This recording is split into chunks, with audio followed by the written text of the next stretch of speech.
विष्णुमायेति नमस्तस्यै नमस्तस्यै नमस्तस्यै नमो नमः या देवी सर्वभूतेषु शक्तिरूपेण संस्थिता नमस्तस्यै नमस्तस्यै नमस्तस्यै नमो नमः। इस संसार में देवी पार्वती के इस निस्वार्थ रूप को त्रिपुर सुंदरी के नाम से जाना जाएगा। त्रिपुर सुंदरी के नाम से जाना जाएगा। त्रिपुर सुंदरी के नाम से जाना जाएगा। त्रिपुर सुंदरी।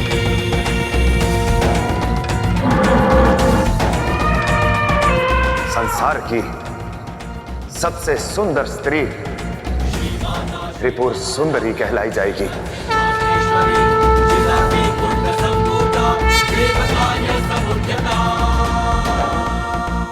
परंतु इस रूप का एक रहस्य भी होगा। कैसा रहस्य महादेव? अन्याय, असत्य और क्रूरता के मध्य जब सत्य, प्रेम और न्याय होता है तब उसका स्वरूप सबसे सुंदर होता है।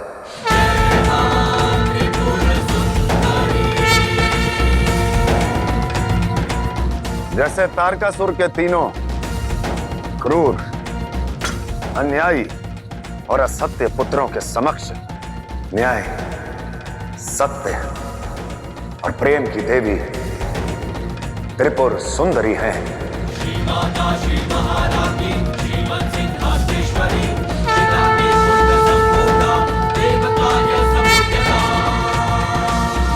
देवी त्रिपुर सुंदरी की जय। देवी त्रिपुर सुंदरी की जब भी तुम मेरा आवाहन करोगे मैं तुम्हारी सुरक्षा के लिए आ जाऊंगी।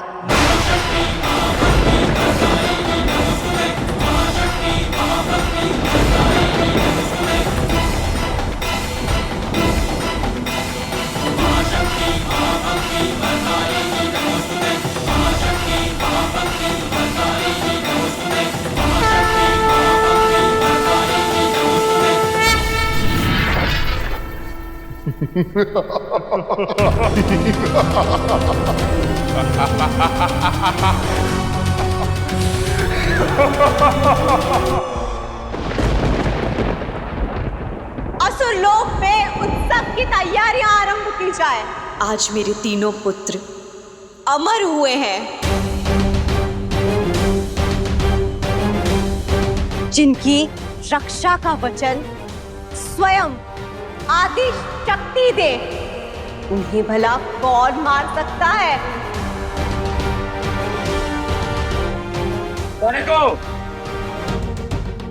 शिव के पुत्र के वध की व्यवस्था की जाए।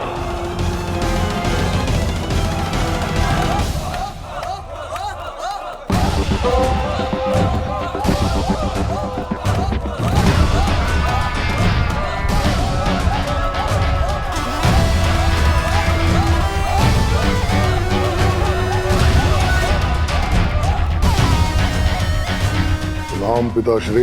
मेरे पुत्रों, तुम तीनों ने असंभव को संभव कर दिखाया है। ये तो विजय गाथा का केवल आरंभ है पिताश्री। अब हम तीनों भाई मिलकर इस संसार में इतना आतंक मचाएंगे कि ये संसार स्वयं उस शिव पुत्र को खोजकर हमारे समक्ष ले आएगा पिताश्री।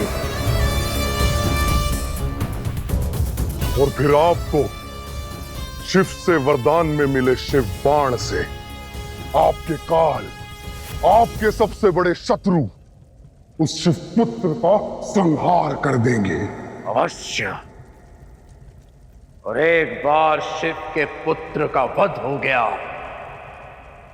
तारकासुर भी अपने पुत्रों की भांति अजर अमर हो जाएगा।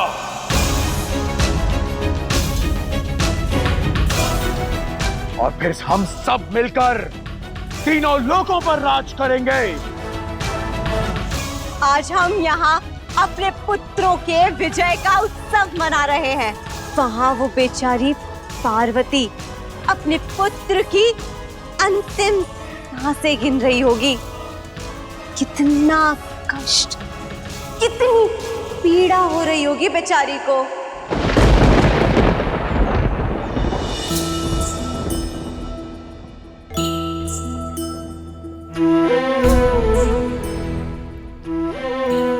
क्षमा करना पुत्र। एक माँ का पहला दायित्व अपनी संतान की ओर होता है। उसे प्रेम करना, स्नेह से सरोबार करना। परंतु मैं तो तुम्हें ना प्रेम दे पाई और ना अपना दायित्व निभा पाई। कर्तव्य की डोर से बंधकर मैंने तुमसे ममता की ढाल बिछी हूं।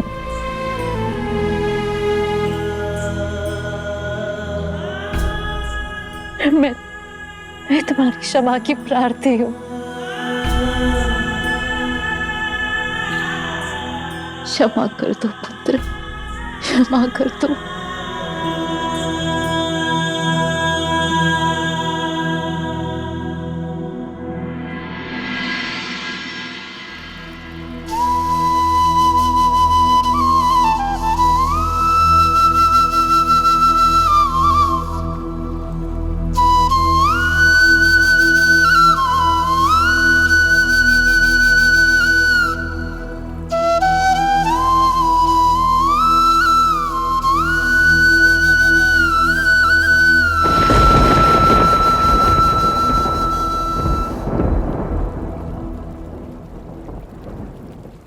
आदिशक्ति अपना कर्तव्य निभा आई है। अब पार्वती को चैन से रोने दीजिए। वैसे भी इस मां की किसको चिंता है।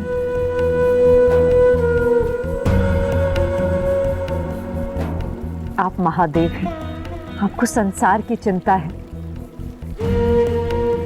आदिशक्ति से कुछ अनुचितता हो जाए उसकी चिंता है, परंतु इस मां का क्या, उसकी पीड़ा का क्या। देवी, पीछे देखिए।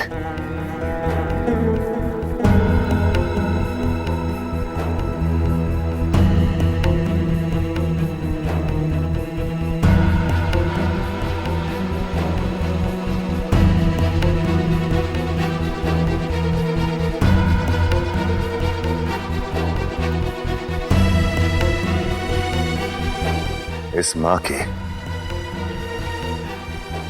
आदिशक्ति की भले किसी को चिंता हो या ना हो, परंतु इस कैलाश को, इसमें रहने वाले प्रत्येक गण को, यहां के कण कण को और इस शिव को अवश्य है देवी।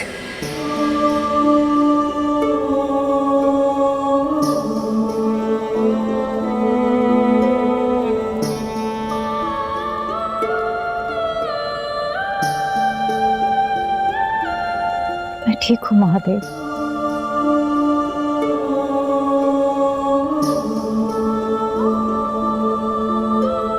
मेरे घर में, मेरे कैलाश में किसी के आंसू नहीं बहेंगे। हमारे आंसू अपनी माता की पीड़ा देख के छलक पड़ते हैं। हमारी माता दुखी हो तो हम खुशी कैसे मनाए? प्रश्न तो हम सबके मन में उठता है, किंतु पूछने के साथ किसी को नहीं होता है। क्या अर्थ है तुम्हारा? सब आपसे भयभीत जो हो जाते हैं, किंतु अब माता आ गई ना, मेरे कद को नहीं, मेरे साहस को देखिए और बताइए महादेव, आप पूरे संसार का दुख करते हैं ना, तो मेरी माता का दुख क्यों नहीं हाल लेते? उनकी आंखों में आंसू कैसे आने दे सकते हैं?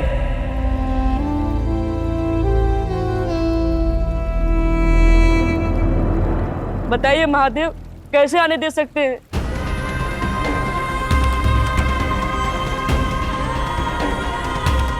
जी महादेव, मैं आपके क्रोध के लिए भी सच हूं। आप केवल मेरी माता की पीड़ा हल लीजिए, बस। आप मुझे बचा लेंगी ना महादेव के क्रोध से? लगता है कुछ अधिक ही बोल गया मैं।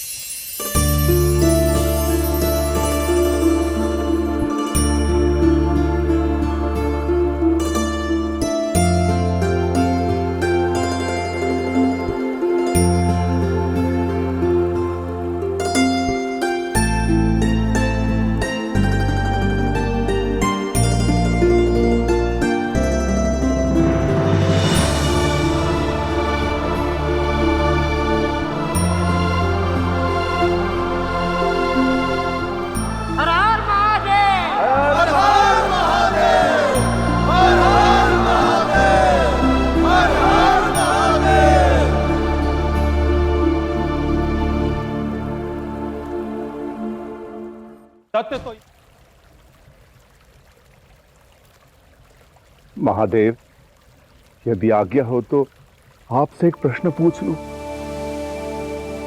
महादेव, हम कार्तिकेय को यहां क्यों नहीं ले आते? महादेव, नंदी ने तो मेरे मन की बात कह दी। बताइए ना, कब आएगा कार्तिकेय कैलाश?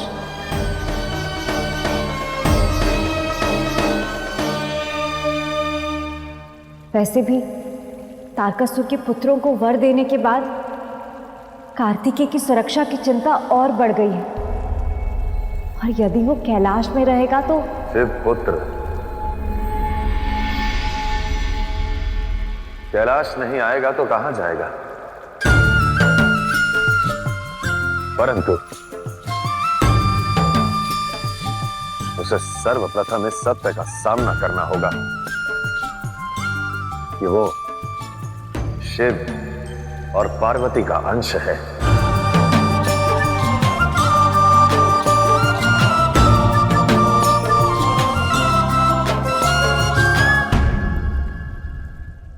कार्तिकेय अपने साथ कैलाश में प्रसन्नता लेकर आएगा देवी। और वो समय कब आएगा महादेव?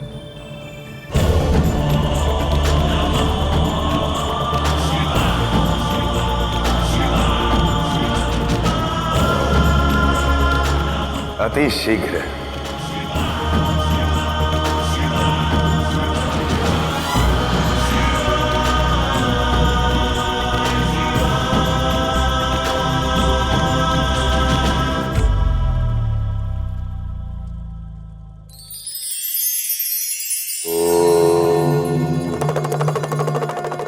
सदियों से मनुष्य अपनी मंशा पूर्ति के लिए तप का मार्ग चुनता आया है। युग चाहे कोई भी क्यों ना हो, परंतु भक्ति की शक्ति ने एक मानव को कभी निराश नहीं किया है। किंतु जैसे जैसे आप ईश्वर से दूर होते गए, भक्ति कम होती गई। तप का अर्थ है त्याग। जब मनुष्य अपनी सांसारिक आकांक्षाओं और दुर्गुणों का त्याग करता है, तभी वो सच्चा तपस्वी बनता है। अब समझे कि तप के लिए हिमालय की चोटी पर जाने की कोई आवश्यकता नहीं, केवल मन को हिमालय के भांति पवित्र करना आवश्यक है।